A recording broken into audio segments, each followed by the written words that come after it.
The Ravaging of Cúailnge, the death of Edarcavol, and the men of Ireland's message delivered to Cuchulainn by the mouth of Fergus. Translation by Matthew Boyd. The army advanced. They spent the night on Drumfenne in Connail, as previously stated, and Cuchulainn caught up with them. He killed 100 of them on each of the 3 nights they were there, pelting them with his sling from the hill of Ochni nearby. "Our army won't last long with Cuchulainn hounding us like this," said Ailill. "Let's try to buy him off. I suggest a part of Eye Plain the size of Merthevni Plain, the best chariot on Eye Plain, and enough equipment for 12 men. Or, if he prefers, he can have this plain, here where he was raised, and 21 cummels. Also, his lost property and livestock will be restituted, and he'll be compensated for their value.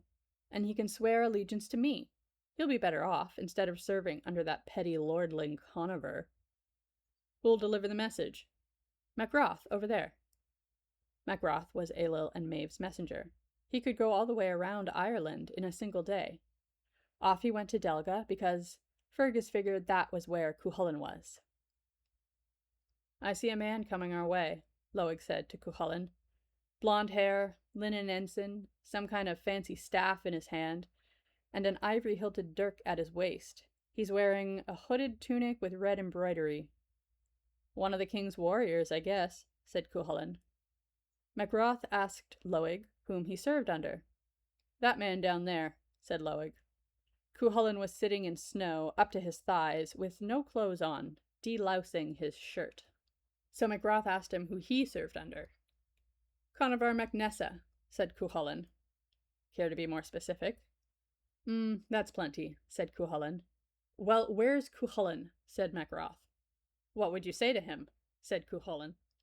Macroth delivered the entire message as previously stated.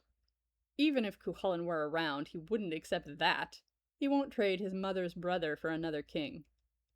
Macroth came back later and offered him the noblest of the women they had captured and the dry cows. All he had to do was stop inflicting his sling on them at night. He could even keep attacking them during the day. "I can't accept," said Cuchulainn. "If you take away our low-grade women, our fine ladies will have to grind flour, and if you drive off the dairy cows, we'll have no milk." Macroth came back and offered him the lower-class women and the dairy cows.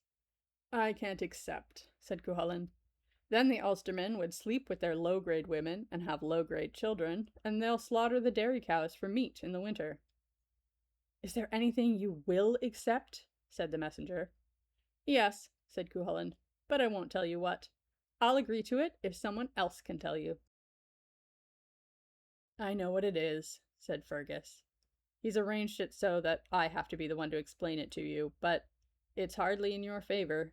Anyway, the deal is this. He'll fight in single combat at a river crossing, and for the next day and night you won't be allowed to drive your cattle any further. He's stalling for time, hoping the Ulstermen will send him reinforcements. And, frankly, I'm amazed it's taking them so long to shake off their paralysis." "Well," said Ailill, "better we should lose a man every day than 100 every night." Then Fergus went to deliver the message that the invaders agreed to Cuchulainn's terms. Edarcavol, the son of Ed and foster son of Ailill and Maeve, tried to tag along. "I don't want you to come," said Fergus. "It's not that I hate you, but I'd rather not see you fight Cuchulainn. You are proud and self-important, and he's aggressive, quick to take offense, hot-blooded, headstrong, and prone to violent rage.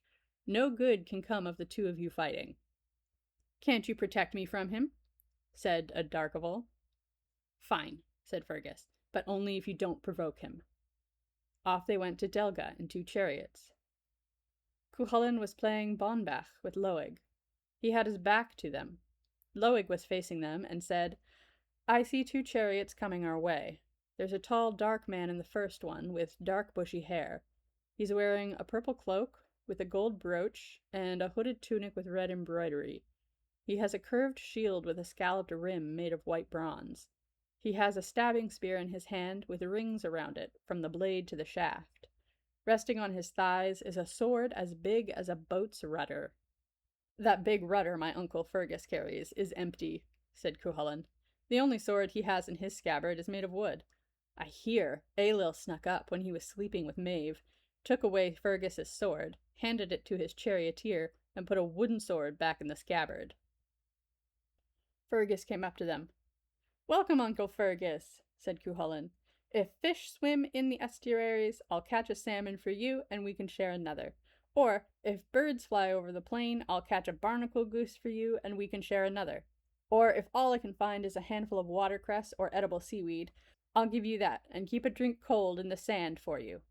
I appreciate your welcome, said Fergus, but we're not here for food. We know you're living off the land. Then Cuchulainn listened to what Fergus had to say, and Fergus started back. Adarkavol stayed behind and stared at Cuchulainn. What are you looking at? Said Cuchulainn. You, said Adarkavol. That shouldn't take too long.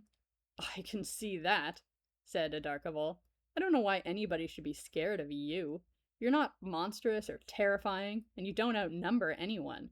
You're just a pretty boy with wooden weapons and some cute tricks.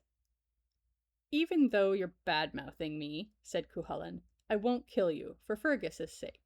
If you didn't have his protection, I'd have sent you back to camp in bloody chunks, with stringy bits attached, dragging on the ground behind your chariot. Lay off the threats, said Adarkavol.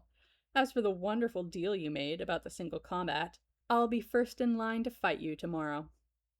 Then off he went. But at Methe and Kethe, he turned around and said to his charioteer, I boasted in front of Fergus that I would face Cuchulainn tomorrow, but I can't stand to wait that long. Turn the chariot around. I don't care to do what you're asking of me, said Cuchulainn.